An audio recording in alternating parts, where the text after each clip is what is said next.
Hi, I'm Jonathan Rogers from Grinding Gear Games, and today we're here to showcase a new expansion for PoE 1. It's certainly been too long since we had one of these. Now, we had some struggles as a studio for a little while there, but we've got our shit together and we're back in action now. Path of Exile Secrets of the Atlas is coming out 1 week from now on the 13th of June, and we're committing right now to a 4-month cycle for both PoE 1 and 2. That means the next PoE 2 League will be in August, and the next PoE 1 League after that will be in October. Twitch drops are enabled on today's livestream, so you'll be able to claim your Skull of Undeath helmet skin by following the instructions below. This Skull of Undeath will track and show your total number of kills, deaths, and your KDR. Just because Path of Exile isn't a first-person shooter doesn't mean this isn't important. Proudly or shamefully, link it to your friends or in global chat to show it off. And with that, let's get to why you're here, Secrets of the Atlas. You can search 1,000 worlds and still never truly discover who you are. Trust me, I should know. But now, I seek something more tangible.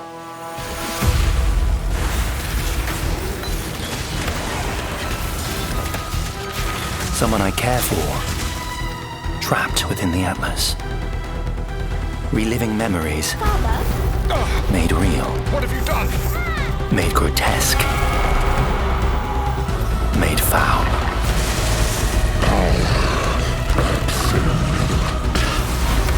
These manifestations must be destroyed.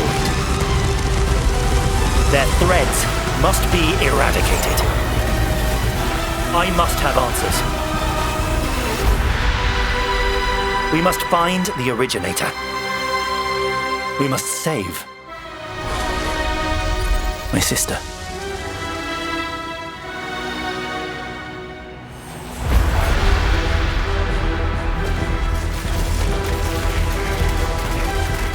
Her power is an illusion made real.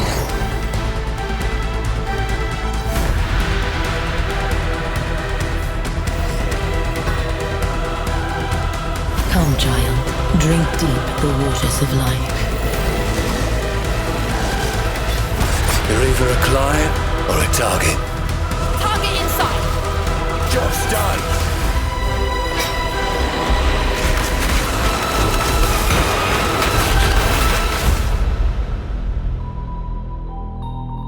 Your sanity is not promised to you here.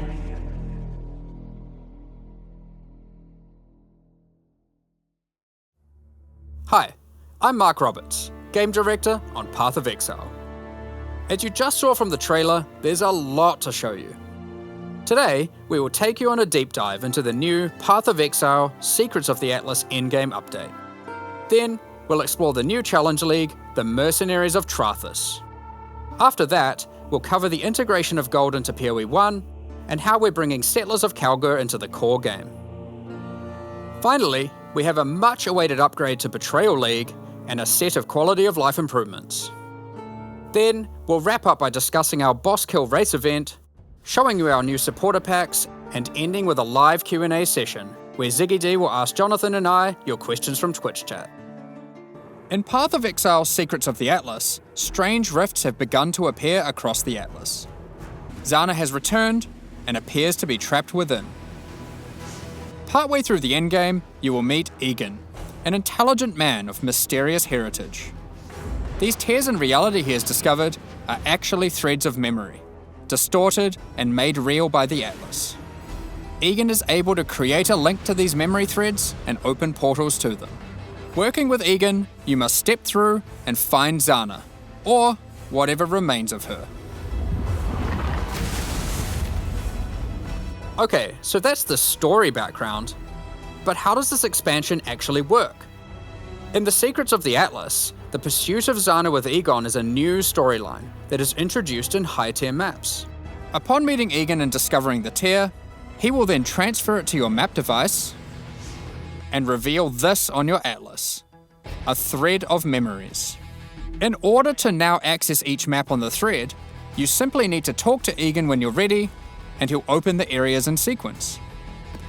These areas can be fully influenced by your Atlas tree, scarabs, fragments, and everything of the sort. As you work your way along the thread, you will discover that these maps have manifested dangerous threats, influenced by the memories of Zana herself. Monsters here are imbued with memory petals. Defeat them to absorb this power, which can be unleashed as a special ability during combat. Different maps on the thread have different abilities, and these abilities appear on an additional mini skill bar next to your regular skills. For example, Memory of Disbelief will cause all affected monsters to stop dropping equipment items, meaning they can now only drop more valuable items, like currency and maps. Memory of Panic will make all affected monsters revive immediately after death, which means you can get twice as much experience and drops from them. And Memory of Impatience will cause all surrounding enemies to give you their souls, temporarily increasing your power. As you progress further into the thread of memories, the maps can have more than one memory, and thus you can have more than one powerful ability. As you gather memory petals, you can use these powers together. Each skill costs its own amount of memory petals. So using the examples above, you can first use Memory of Impatience to become way more powerful, then use Memory of Panic to prepare them to revive when they are slain, then use Memory of Disbelief to cause them to drop better, more valuable items. Finally, obliterate them all. The Memory of Panic will kick in, causing them to revive, and then wipe them out again, allowing you to get all the experience and enhanced drops twice. There are many combinations of these powers, so you'll have to carefully consider how they best work together. That's not the only extra layer of content juicing these maps offer. As you defeat the boss of each map along the thread, you are presented with an altar. This altar will apply a modifier to all following maps in the thread, and these will stack as you go, so the deeper you delve into a memory, the more mods you will have. This, combined with the special abilities, will allow for some of the most juice maps ever run in Path of Exile. Let's take a look at some of the altar mods. You are always presented with two choices and must pick one. This mod, for example, will cause some rare monsters to be possessed by tormented spirits, where this mod makes Kerak modifiers free to craft. Both of these apply to all subsequent maps in the thread. The final map in each thread is a true challenge, with all the altar mods applying to it and guarded by a powerful boss. Each of these bosses are familiar, but dreamlike, drawn from Zana's memories and warped by the Atlas into something very different and terrifying. In this map, you will fight the Pinnacle boss, Cirrus. Fueled by Zana's affectionate memories of him, his enhanced abilities can prove to be a unique challenge. If you manage to defeat Cirrus, or one of the other warped memory bosses, they will drop a map fragment, which Egan can use to delve deeper into the memory tears. With these, you can access a set of 3 new Pinnacle bosses. In this arena, the Moment of Reverence, Zana is reliving a memory of her father, Valdo, giving a passionate speech in Oriath. The Atlas distorts this memory of her father as a powerful, influential man and manifests those emotions into a twisted nightmare, the incarnation of dread.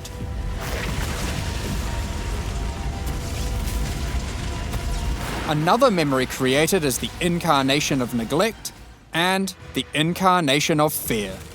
Good luck, exiles. Of course, if you are brave and strong enough to defeat them, each of these new Pinnacle bosses have new unique items befitting them. If you slay the incarnation of fear, you might be lucky enough to find the Starcaller unique Abyssal Axe. We're gonna show this one because it's straight up badass. The Starcaller Axe is a weapon that can harness the power of the stars themselves to deal immense damage. What makes it shine, however, is that on melee crit, it casts Starfall, a new skill. With the right build, you can carpet entire areas and wipe out screens of enemies as you rain down the elements upon them. Another item you may find, and this one is my favorite, is the Wine of the Prophet unique flask. It consumes a lot of charges, but every time you use it, you draw a random divination card. This card appears above you and correlates to a powerful buff. If you draw the Escape card, you'll gain increased movement speed. Or maybe you'll draw the Doctor, which will cause you to gain the modifiers of slain rares you kill. Effectively, you can think of this unique as being many other uniques all in one. There are many cards to draw, each with varying degrees of power to grant. Okay, but let's get back to the Atlas. After defeating all 3 new Pinnacle bosses, you'll be able to find new memory-influenced Tier 16 maps. These maps come with the previously mentioned special abilities and monsters infused with memory petals, but can also roll the same modifiers typically found on Tier 17 maps, making them far more rewarding. With all these new memory maps comes a new item mechanic.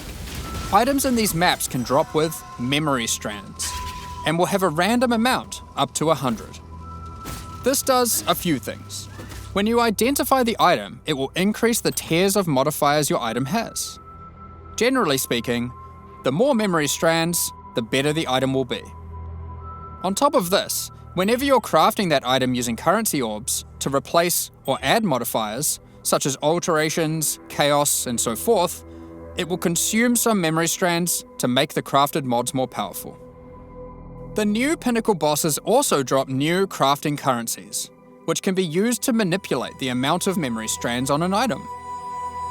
The Orb of Remembrance will let you add memory strands to any normal equipment.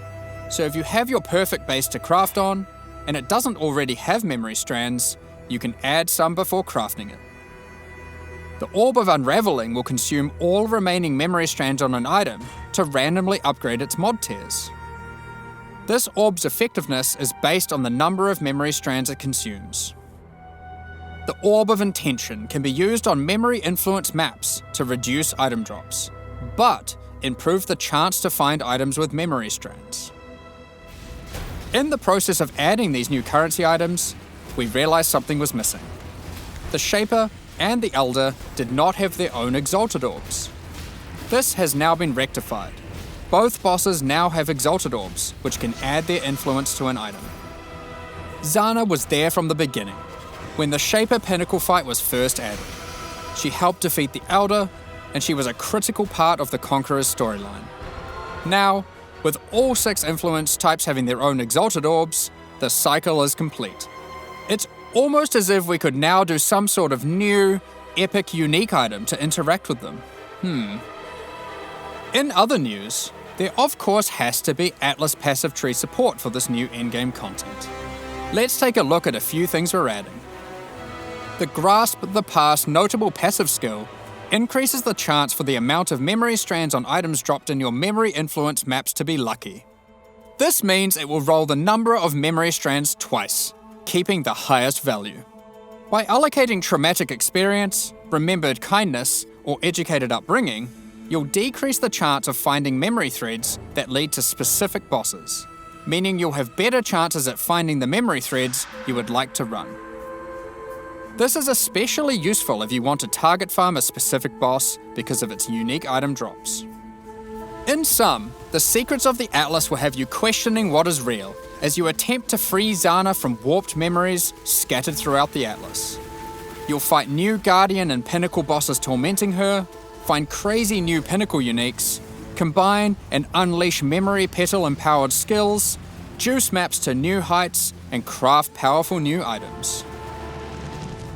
While we were showing all the juicy rewards from the new endgame system, you might have noticed that a lot of gold was dropping. Let's talk about that. Gold was introduced during the Settlers of Kalgur expansion.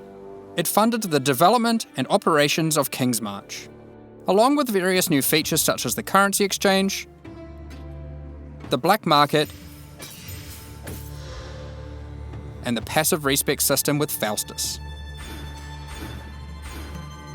Those features offered by Faustus will be here to stay, along with some of the other services King's March has to offer. We'll get more into that later, but don't worry, King's March has already been completed. There will be no more town building. Like before, gold will be used for town services, but we're also adding a new way to use it in the upcoming league. it's time to talk about Mercenaries of Trarthus. In this league, you will meet veterans who have travelled all the way from the lawless cities of Trarthus. They're ready to offer their sinister services, but not for free. You will encounter these mercenaries as you journey through Rayclast, one in each area.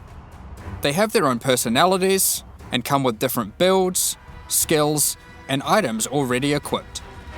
After meeting them, as per the Trarthan code, they will challenge you to a duel, a test of strength and conviction. Before beginning the duel, you will be offered an overview of the mercenary you've encountered. Here, you can see the gear they have equipped, the skills they employ, and any support effects augmenting those skills. You must now make a choice. You can hire their services, take one of their items, or exile them. If you choose to hire them, for a gold cost, they will accompany you as a skilled combatant to assist you in fighting monsters throughout Rayclast. Once you've decided, you can begin the duel. This is a great opportunity to test them, as you don't want to be out of pocket with a useless rookie. However, they're testing you too. They also don't want to be working for an amateur. So, what items might they be using? Generally speaking, mercenary gear is more powerful than what you'd normally find from defeating monsters, as they've been crafting their items too. They can also come equipped with unique items, those that would make sense for the skills they are using. There are even some new unique items that can only be obtained from defeating them. One such unique is Scornflux. These boots combine agility with the mastery of the arcane. While equipped, increases to cast speed from Arcane Surge also apply to movement speed, which is worth noting is now 20% inherently from Arcane Surge, up from 10. They also grant Arcane Surge when you use a movement skill. This allows for some speedy spellcasters. Sometimes you may meet particularly infamous Trarthan mercenaries, bearing the name of their house. These mercenaries descend from the 4 major death trade families in Trarthus. They are less common, but have far better items.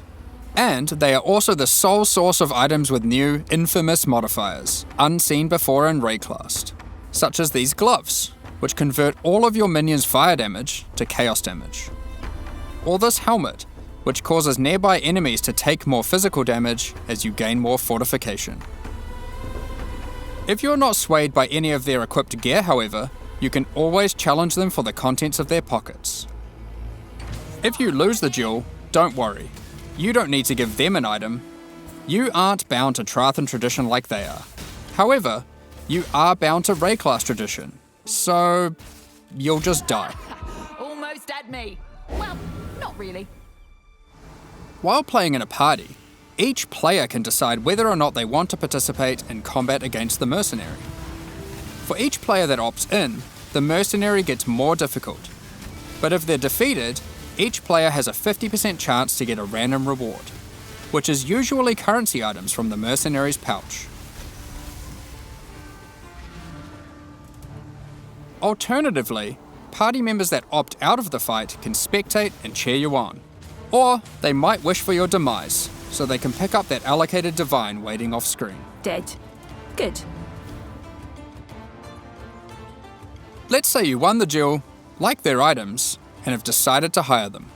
What combat skills do they bring to the table? Each mercenary has an archetype. Here, this mercenary is an Eruptor, which perfectly couples with my slower, more aura-focused Scion. This mercenary is highly aggressive, and will get a lot of benefit from the auras and buffs I provided. When I'm playing a more aggressive character myself though, I'll want a mercenary with a bit more resilience and utility. I've just run into a Striker, who can spawn with Vigilant Strike, and if you're lucky, a very rare golden support that causes the fortify granted by his Vigilant Strike to apply to me as well. He will also frequently use Enduring Cry, taunting enemies off of me, and operating as a tanky frontline while I blitz off damage from the back. Sometimes when you fight a mercenary, you may notice the skills they're using are different from normal. For example, this sniper is using a Trarthan version of Siege Ballista. If you're lucky, you will be able to select it as your reward when challenging them. Then defeat them, and they'll drop the Trarthus gem as promised. You can only have one mercenary accompanying you at a time, but up to 3 total in your service. The other 2 will wait patiently in town. Having varied options is useful, as there may be situations where you need specific backup, like a difficult boss fight. Any of your mercenaries you have active, or in your reserves, can have their equipment replaced with items of your choosing. They don't level up, so you will want to be looking out for more skilled and more powerful mercenaries as you advance through the campaign and endgame. If your mercenary falls in combat, you will need to return to town and spend some gold on healing supplies to get them back on their feet. Then perhaps consider giving them some upgrades, if you think it's deserved. I just wanted to clarify, mercenaries do not lose their equipment when defeated. If your merc buddy consistently fails you, you can just dismiss them and find a new, more resilient ally.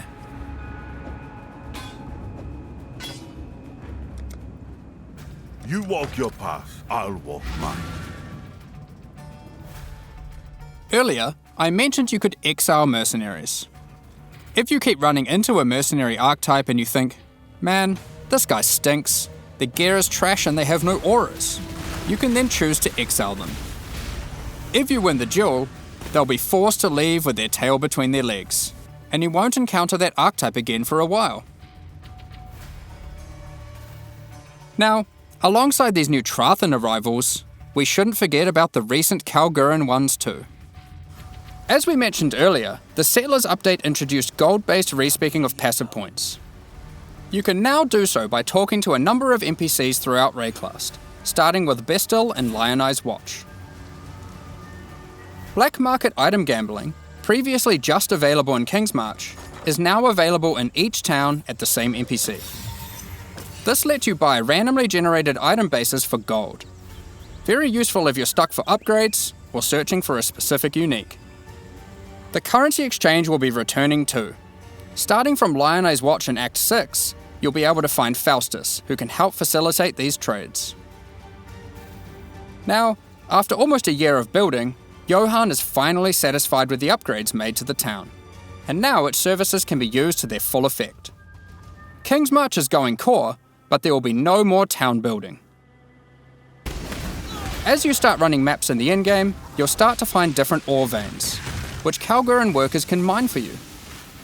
The shipping mechanic invites you to send these ores and crops to Karui and Kalguran ports, and they'll return rewards in kind. By sending shipments, you'll receive different items, but by sending to Karui ports, you will also receive tattoos, which can be used on your passive tree to change what stats they grant. The Kalguran ports will be sending back rune grafts, which is a new passive tree mechanic that replaces the runesmithing service previously offered by the town. These are similar to tattoos, but instead of replacing stat nodes, they replace a passive tree mastery node. For example, Runegraft of the Bound reduces bonuses gained from boots, but increases bonuses gained from gloves. Runegraft of the River has a chance to recover your life to full if you reach low life. And the Runegraft of Time, which has a chance for your cooldown skills to instantly recover from their cooldown, which I will note includes cooldowns on your triggers, just in case you wanted to trigger even more spells. There are many other Runegrafts which cover a wide range of different builds and stats. Some are more common and others rarer. You can only use one of a given type at a time, but you can use them on any mastery on your passive tree, which can be particularly useful for off-class investment. Isla has continued to make modifications to the Recombinator. She has developed a new method of recombination that you may recognize from Path of Exile 2. For those unfamiliar, this method allows you to decide which modifiers on the 2 input items you want to try merge together, and it has a success chance you can see.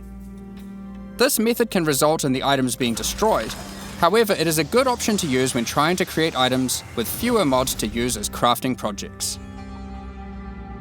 Given the existing recombinating mechanic was very powerful for top-end crafting, we didn't want to remove it. We have kept it, and you can now choose to use it the old way or the new way.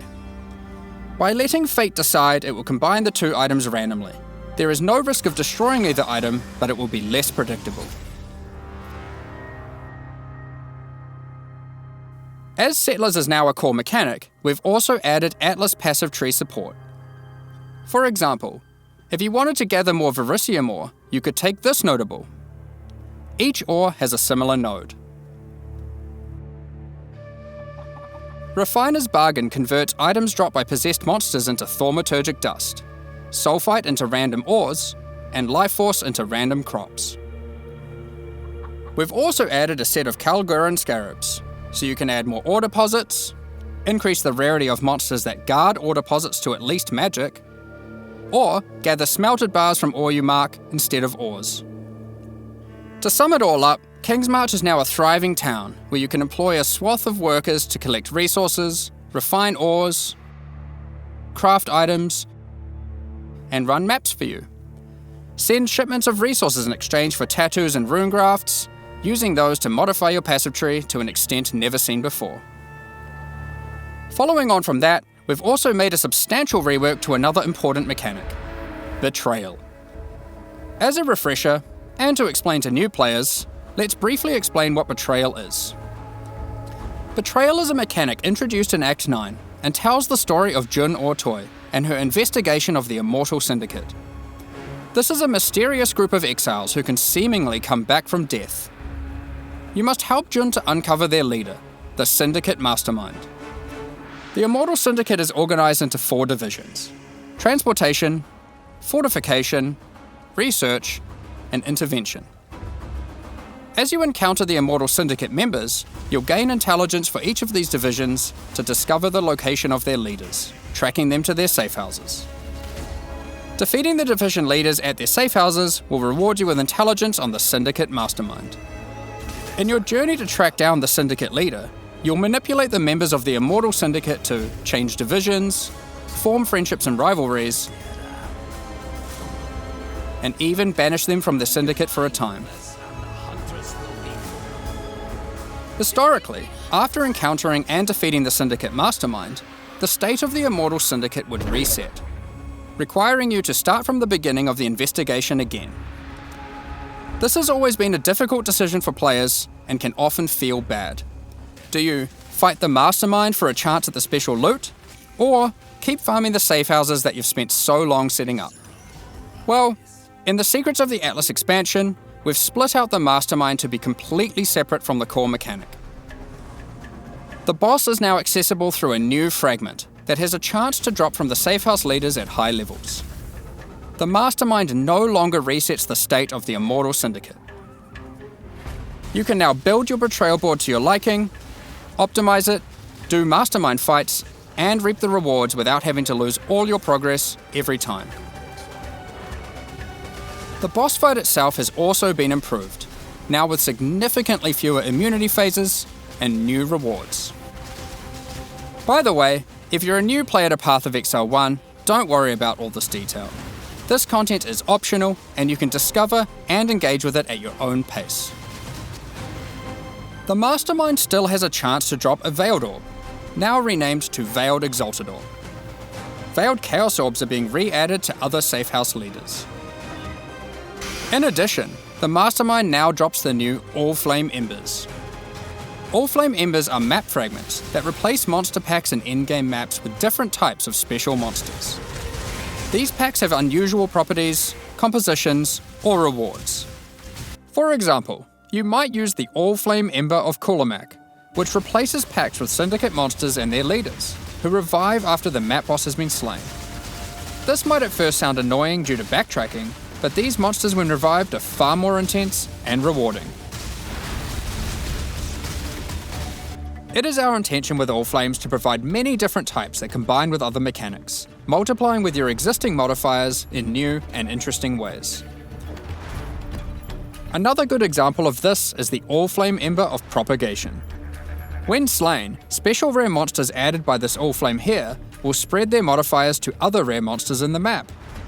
This can be useful when trying to create singular, very powerful, and very rewarding monsters. Something akin to meat sacks, which are making a reinvented comeback with this update too. Another is the All-Flame Ember of Resplendence, which adds monsters that drop no items, but when you slay them, you get buff stacks of increased quantity and rarity to enhance the drops of all other monsters. All-Flame Embers can be placed in your map device like scarabs, and used in conjunction with scarabs to further customize your maps. We're looking forward to seeing which combinations players find to enhance their maps. Perhaps you'll use all scarabs, all flames, or maybe mix and match. It's up to you. The Mastermind's unique items have also been improved. The veiled modifiers generated on these items are now from a custom pool exclusive to those uniques. Bitterbind Point, for example, can now have various Spectre-specific outcomes, such as +1 additional Spectre. Aside from improved rewards from the Mastermind, all the Safehouse rewards have also been rebalanced. We've done a pass on the crafting sprees at the end of many Safehouses. For those who aren't aware how these crafting sprees work, well, it's simple. There's a crafting bench with an item in it, and a bunch of currency. There's a limited amount of time, and your only objective is to craft the best item possible before the time ends. One of the problems that the crafting sprees have is that they often require you to have specific items on hand in order to best maximize your result. But how are you supposed to know that beforehand? In order to solve this, most of the crafting sprees now offer pre-generated items. This has also allowed us to add much more powerful crafting options in each spree. Let's take a look at a few examples. In this spree, a randomly generated amulet or ring will be waiting for you. Test your crafting skill or luck with this Reflecting Mist crafting spree, and see if you can create something worthy of Kalandra's praise.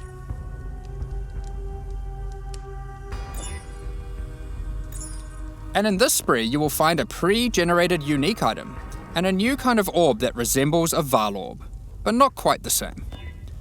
Normally you can only corrupt an item once, but uniques in this spree can be corrupted and re-corrupted as many times as there are orbs. This orb also allows you to get 2 corrupted implicits, and has a much lower chance to brick the item. It can be a very useful tool for seeking specific corrupted implicit outcomes. Of course, if you push your luck, you can still ruin the item. There are also crafting sprees where you still need to provide an item, but those items are generally more accessible and it occurs less frequently. This one allows you to bring your own normal rarity item, then just go ballistic with a whole ton of scouring orbs and orbs of chance, hoping to get your ideal unique. For most sprees, the rank of the Syndicate member increases the amount of currency provided, the quality of the pre-generated items, and the time allowed to craft your item. Aside from the crafting sprees, there are other new options too. If you love gambling for currency, how about you try opening Varici's Emperor's Luck chests? These work just like the Emperor's Luck divination card and provide full stacks of currency. If you're lucky enough, unlike me, you could end up with a whole lot of divines. Betrayal is a good source of veiled items. Veiled items have some important quality of life improvements in this expansion too. All of the crafting bench options normally granted by unveiling items are instead now moved to the core game, so you don't need to run Betrayal to unlock them. They are instead found at the entrances to boss rooms and endgame maps. On top of that, you no longer need to speak to Jun to unveil items. You can just right-click them, or the equivalent on gamepad, and select which veiled modifier you want to unveil. Overall, Betrayal is now much more streamlined and more rewarding. Happy interrogations. Shut up!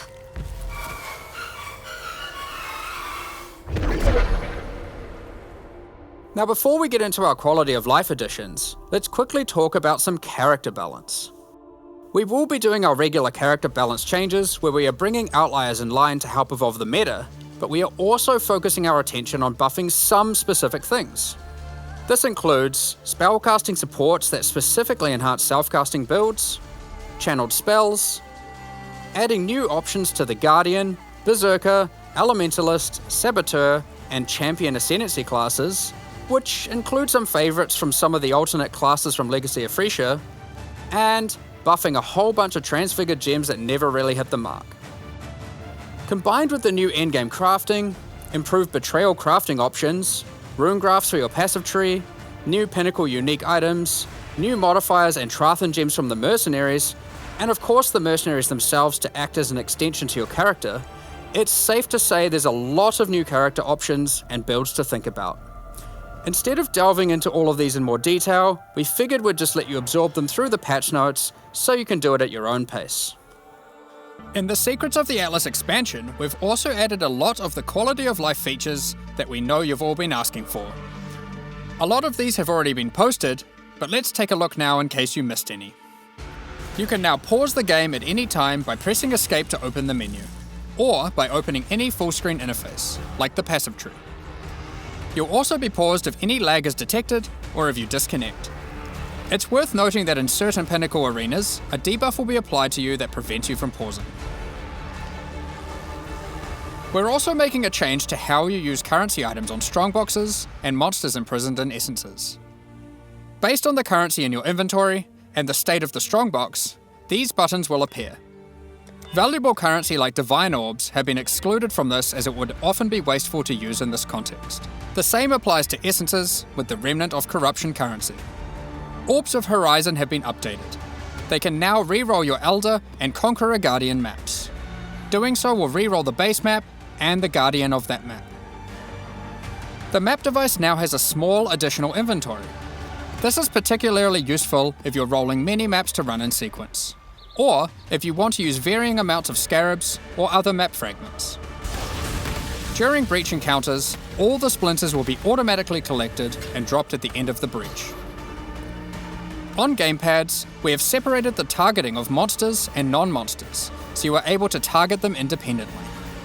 This removes a bunch of frustration when you are trying to interact with objects in the world and monsters are nearby. You no longer have to kill all of them first.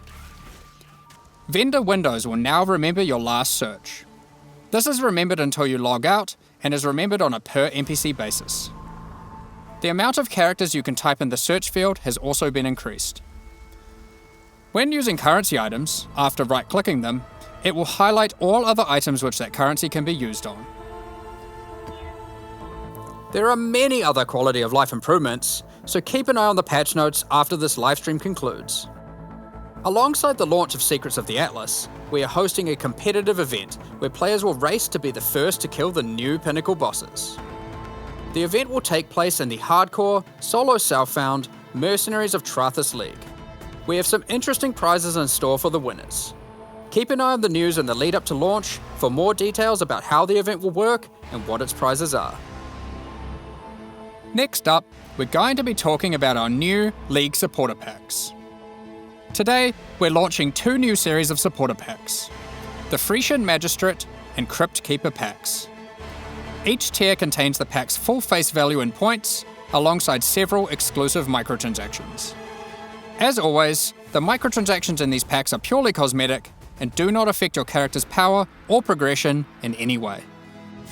The Frisian Magistrate series of supporter packs contains 6 exclusive microtransactions. The Frisian Magistrate character effect will bind your character in thorny vines and roses. You can select which parts of the character you want to have covered, either your entire body, your lower body, or your upper body. As you approach waypoints, it will emit leaves and golden petals towards it. When activating the waypoint, it will create a burst around you. Envelop your weapon in thorny vines and golden flora with the Frisian Magistrate weapon effect. Your weapon will also create a trail to match as you swing, and even comes with its own hit effect when slaying enemies. You are the law while wearing the armor of the powerful Frisian Grand Magistrate. The Spider Blossom pet activates its defense mechanism, disguising it as an elegant flower when near rare or unique enemies. The Frisian Imperial Magistrate back attachment comes in 2 forms. Equip either the Tombstone variant, which will leave tombstones in your honor when you meet your demise, or equip the Cape variant to cause the corpses of slain enemies to become enveloped in rose-thorn vines and blossom with golden flowers. Keep track of how well, or poorly, your ultimatums with the Trial Master have gone with the Trials of Chaos hideout decoration. It will keep track of the total number of waves completed, the total number of ultimatums succeeded, or even failed. On top of that, it will track the total number of times you've defeated the Trial Master himself. The Crypt Keeper Pack series also contains 6 exclusive microtransactions. With the Crypt Keeper finisher effect, death itself will tear through into the realm of the living and steal the soul of slain unique enemies. The Crypt Keeper portal effect creates a gateway for lost souls to pass through.